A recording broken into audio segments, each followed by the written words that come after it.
वो इंजीनियर थे, इंजीनियर की नौकरी करते थे। तो ये यहाँ पे प्रूफ भी है, ये उनका वो है एप्लीकेशन जो थी परमात्मा ने दी थी इंजीनियर की, जो परमात्मा जब रिटायर हुए थे, मतलब परमात्मा ने दे दी थी कि मैं अब नौकरी नहीं कर रहा हूँ। तो ये है, नीचे भी दिए गए हैं, नीचे भी दिए गए। सत्य भक्ति के संदेश को जन जन तक पहुंचाने के लिए परमात्मा ने इंजीनियर की नौकरी त्याग दी थी। तो परमात्मा इतना संघर्ष कर रहे हैं हमारे लिए। हाँ जी, 2000 हमारे लिए इतना कुछ कर रहे हैं परमात्मा। और सद्भक्ति, ताकि मतलब हम तक ये ज्ञान पहुंचे। अगर उस टाइम परमात्मा ये सोचते हैं कि मतलब अगर मैं नौकरी छोड़ दूँ तो मतलब मेरे बच्चे कैसे पलेंगे, क्योंकि आजकल ये सब होता है, बट वो कौन परमात्मा थे, है ना। तो अब परमात्मा की दया से जब कितने लाखों में जनसंख्या है, श्रद्धालु कितने उमड़ के आते हैं, इस संसार में कौन है। और हमारे शास्त्रों में भी लिखा हुआ है, हमारे शास्त्र के अनुसार अब परमात्मा, जितने भी शास्त्र भी हैं, हम आपको यहाँ से भी मैच करके दिखा सकते हैं, सभी शास्त्रों में प्रमाण है कौन कौन परमात्मा है। और जो है गीता जी में, हमारी गीता जी है, उसमें साफ साफ लिखा है कि तत्वदर्शी संत वो है जो उल्टे लटके हुए वृक्ष को जड़ से लेकर टहनी तक भाग सहित बता दे, वह तत्वदर्शी एकमात्र संत है। और जो आज के समय में केवल संत रामपाल जी महाराज जी हैं। महामारी समझ सकते हैं आप, कोई आजकल बच्चे तक नशा करते हैं, युवा पीढ़ी कितने नशे में लथपथ हो रही है। और वो ये पूछते हैं, वो हमसे क्वेश्चन करते हैं कि आप नशा क्यों करते हो, अगर आप नशा नहीं करते तो आप सुखी कैसे हो। अगर आप उनके पास 2 दिन बैठ जाओगे ना, वो अपना दुख बताने लग जाएंगे कि कितने दुखी हैं वो। और आजकल की युवा पीढ़ी मतलब नशे में इतनी डूब रही है, वो नशे को छोड़ ही नहीं सकती है। और संत रामपाल जी महाराज जी के आप यहाँ पे आश्रम में आते हो या किसी भगत को देखते हो ना, आप उनको चाहे जितने मर्जी मतलब चैलेंज दे सकते हो और जितने मर्जी पैसे दे दो, वो नशा करना तो दूर, नशे में सहयोग भी नहीं देंगे वो आपको। परमात्मा ने बोला है अगर कोई बीड़ी पीता है उसे माचिस तक नहीं देनी, कोई शराब पीता है उसे शराब के लिए पानी भी नहीं देना, मतलब सहयोग भी नहीं करना तो दूर, सहयोग भी नहीं करना। और दूसरा हम देख सकते हैं समाज को पाखंडवादों से ख़त्म करना। आजकल लोग कितने पाखंडवाद करते हैं, जितने भी नकली धर्म गुरु हैं, जितने भी पंडित हैं, वो हमें व्रत करवाते हैं। और हमारी गीता जी में साफ साफ मन कभी किसी के लिए कभी किसी के लिए, बस संत रामपाल जी महाराज जी के एकदम प्यार से रहते हैं, सब मिल बांट के रहते हैं, परमात्मा की आरती करते हैं, मंत्र जाप करते हैं, क्योंकि उन्हें पता है कि संसार में लड़ने से भी कुछ नहीं होगा, हमें बस सद्भक्ति करनी है, मर्यादा में रह के, नियमों में रह के, और मोक्ष प्राप्त करना है। उसके बाद समाज में जाति पाति के भेद को मिटाना। आप देख सकते हैं जाति पाति का बहुत होता है यहाँ पे समाज में, कि जैसे आप कौन सी जात के हो, तू कौन सी जात का है। जैसे अगर कोई हमारे घर में आता है, हम पहले उससे ये पूछते हैं कि आप कौन सी जात के हो, तभी हमारे घर में बैठेंगे, अदरवाइज नहीं बैठेंगे। या फिर किसी को पानी पिलाना हो तो वो ये पूछते हैं कि आप कौन सी जात के हो, पहले तुम कौन सी जात के हो, अगर तुम इस जात के हो तो मैं तुम्हें पानी नहीं पिलाऊंगा, या फिर तुम मेरे साथ नहीं बैठ सकते। तो संत रामपाल जी महाराज जी ने जात पात सबका खात्मा कर दिया है। और ये जात पात भी हम लोगों ने ही बनाई है, हम सब उस परमेश्वर के बच्चे हैं, तो हमें जात पात तो बनानी ही नहीं चाहिए। तो परमात्मा ने इसका भेद, ये जो भेद है जात पाती के, उसमें ये ख़त्म कर दिया है। अब इसमें बताया गया है कि संत रामपाल जी महाराज जी के जो है मतलब मुख्य उद्देश्य क्या है, मतलब परमात्मा ने सब क्यों किया, मतलब पहले अपनी इंजीनियर की नौकरी छोड़ दी, हमें सद्भक्ति इतना प्रदान कर रहे हैं, इतने श्रद्धालु हैं, तो उनका उद्देश्य क्या है। तो आप देखते हैं इसमें है कि विश्व को सद्भक्ति देकर मोक्ष प्राप्त करना। तो जो मोक्ष है वो बहुत ज़रूरी है हमारी लाइफ में, क्योंकि हम सोचते हैं कि मरने के बाद मतलब जो लाइफ होती है वो ख़त्म हो जाती है, बट असली जो हमारी ज़िंदगी है ना वो मरने के बाद ही शुरू होती है। मरने के बाद क्योंकि आसपास में मरती भी है, तो मरने के बाद जो साधन शास्त्री त्याग कर बनवाना शुरू करता है ना, वो जैसे कोई भक्ति नहीं करता तो वो काल पे लग जाता है, ठीक है, 84 लाख जने हो जाता है, और 84 लाख जने भुगतने के बाद ही आगे शरण मिलता है। तो हम चाहते हैं कि इस 84 लाख जने से हम मुक्त हो जाए और मोक्ष चाहिए, तो मोक्ष तत्वदर्शी संत से नाम निशा लेके ही प्राप्त होगा। तो संत जी महाराज जी का उद्देश्य है जन जन तक तत्व ज्ञान को। पास कुछ भी खाने को नहीं होता, तो फिर इतने सारे लोग क्यों मर जाते हैं, है ना, मौतें क्यों होती हैं, वो भी तो एक तरफ से गलती हुआ। तो ये सोचने वाली चीज़ है। और परमात्मा ये नहीं चाहते कि मेरे बच्चे भूखे रहकर मतलब मैं उन्हें सुख दूँ, परमात्मा कभी खुश नहीं होते कि हम उनके लिए भूखे रहें, ये सब पाखंडवाद बताते हैं। और उसके बाद हम देख सकते हैं समाज से दहेज रूपी कुरीतियों को जड़ से ख़त्म करना। आजकल दहेज के हम उस पर टॉपिक पे आए तो दहेज एक बहुत बड़ी कुरीति है, जिस पर जो संत रामपाल जी महाराज जी ने एक मुहिम छेड़ दी है, दहेज प्रथा। दहेज प्रथा कितनी बड़ी आप देख सकते हैं। आजकल बेटियों को कोख में मार दिया जाता है इस दहेज के लिए, और संत रामपाल जी महाराज जी ने वो ख़त्म कर दिया है।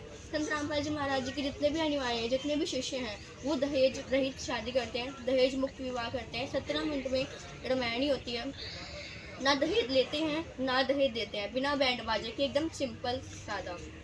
उसके बाद देख सकते हैं आप युवा पीढ़ी को देखो कितना कुछ होता है हमारे समाज में, न्यूज़ में कितना कुछ दिखाते हैं। तो उन सबको एकदम स्वच्छ समाज बना के परमात्मा को उद्देश्य है कि पूरा स्वच्छ समाज बन जाए।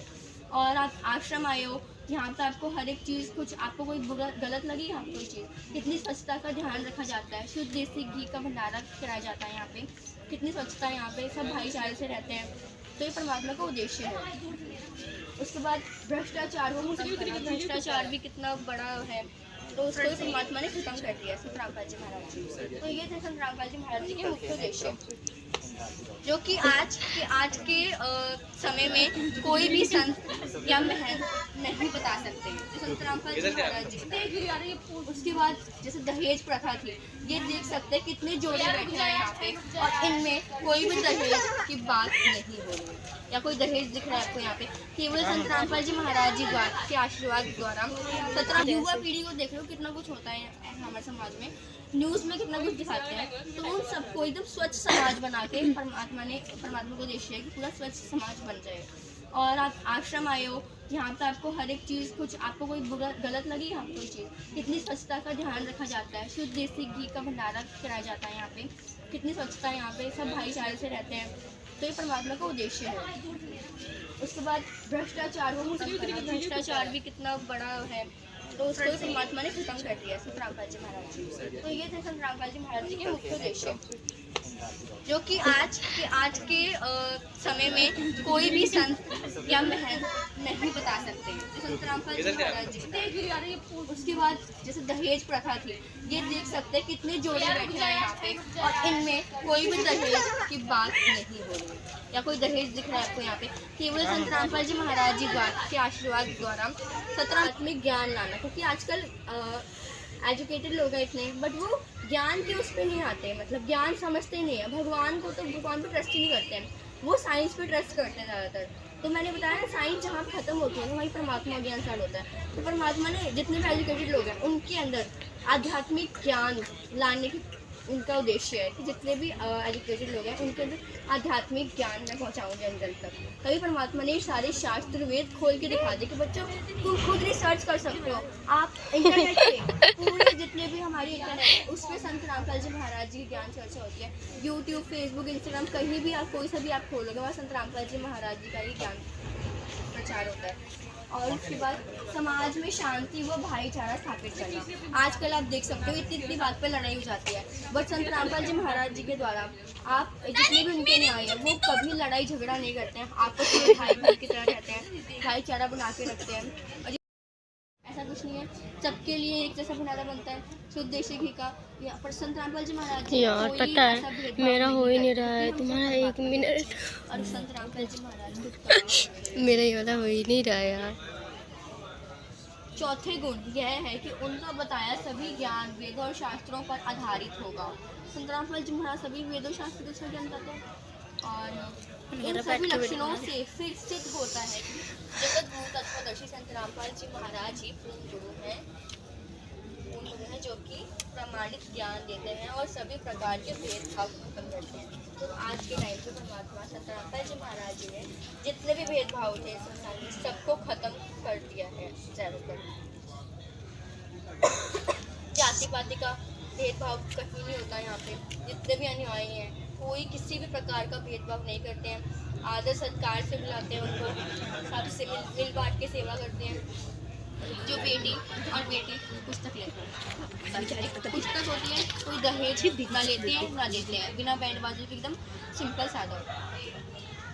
आगे आते हैं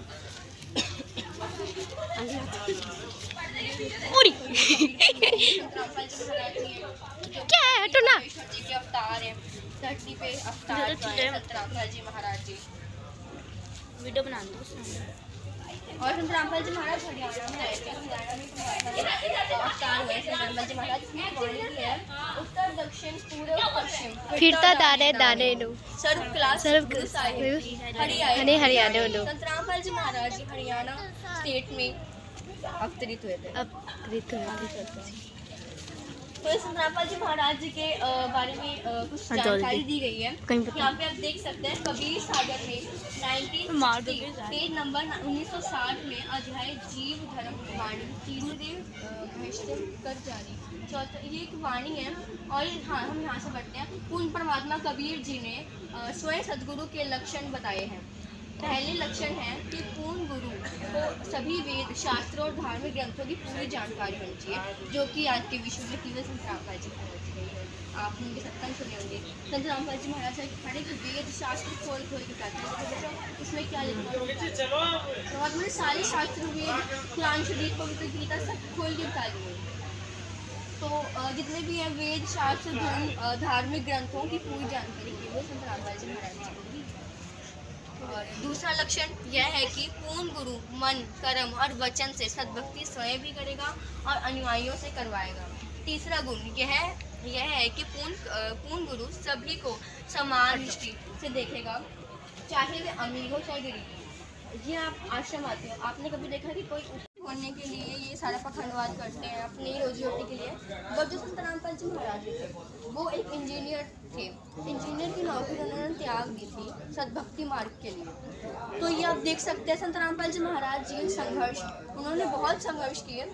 परमात्मा घर घर सत्संग करते थे जा जाके और गांव गांव सत्संग करते थे परमात्मा। ये कुछ फोटोज हैं ये आप देख सकते हैं। पहले परमात्मा ऐसे ही सत्संग करते थे अपने मुख से।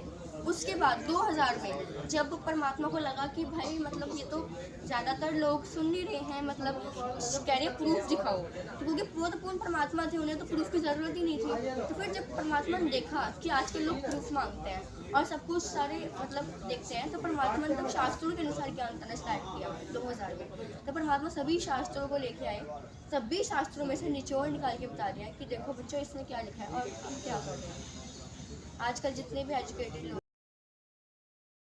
जहाँ पे साइंस खत्म होती है ना वहाँ परमात्मा का ज्ञान शुरू होता है, और जहाँ नकली धर्म का ज्ञान खत्म होता है ना वहाँ पे कबीर परमेश्वर जी का ज्ञान शुरू होता है। मैंने बताया था कि काल को 21 ब्रह्मांड के स्वामी है, काल 21 ब्रह्मांड दिया है काल को।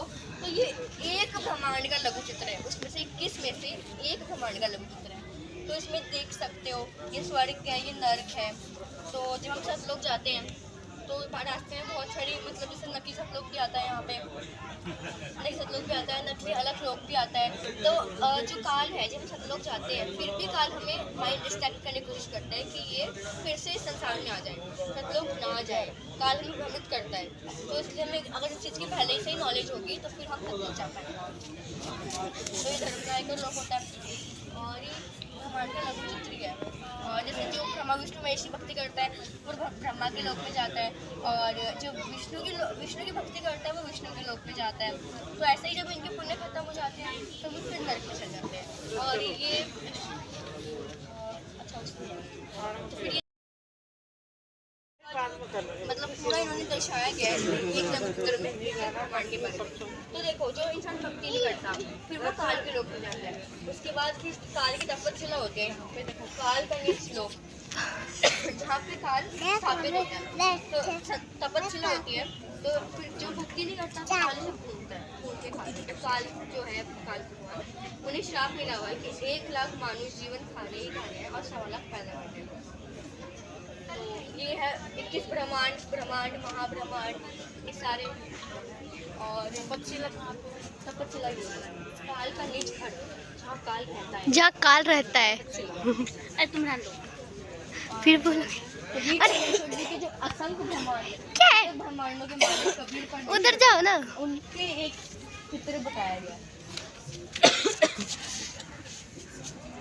हाँ इसमें बताया गया है कि इस लोक में आत्मा और परमात्मा फिर वर्षा होने पर एक पृथ्वी बन जाती है, अलग अलग अस्तित्व नहीं होते। वैसे ही जब सब लोग रहते थे परमात्मा और हमारा रूप एक जैसा हो जाता है। और जैसे ये परमेश्वर है सतलोक में जो बैठे हैं परमात्मा, ये कबीर साहिब जी हैं सतलोक में परम स्थान पे बैठे हैं यहाँ पे। और असंख्य ब्रह्मांड के मालिक कबीर परमेश्वर जी, और ये उनका प्रथम स्थान है।